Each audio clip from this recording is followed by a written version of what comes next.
பரம்பரை பரம்பரையா வாழ்ந்து வந்த வீடுங்க அது. ஊருக்குள்ள தெரிஞ்சா ரொம்ப அசிங்கமா போயிடும். அந்த காலத்து வீடு அழகான வீடு, அசைக்க முடியாத வீடுங்கிறதுனால எனக்கு ஒரு எண்ணம். எங்க அண்ணன் ஊரே வச்சிர மாதிரி வாழ்ந்த வீடுங்க அது. கொஞ்சம் டைம் கொடுயா, எப்படியாவது கடன் அடைச்சிட. எப்படி கொடுப்ப?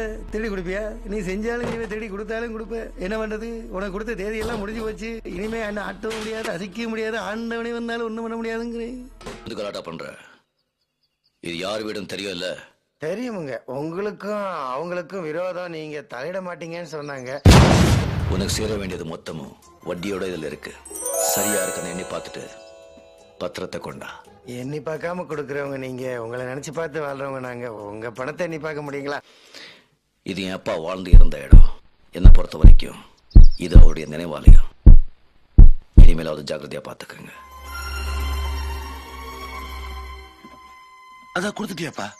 அது வீட்டை காப்பாத்து, இது உங்களை காப்பாத்திக்க. படியப்பா. சித்தப்பா, வாழ்க்கையில ஒண்ணு மட்டும் ஞாபகம் வச்சுங்க.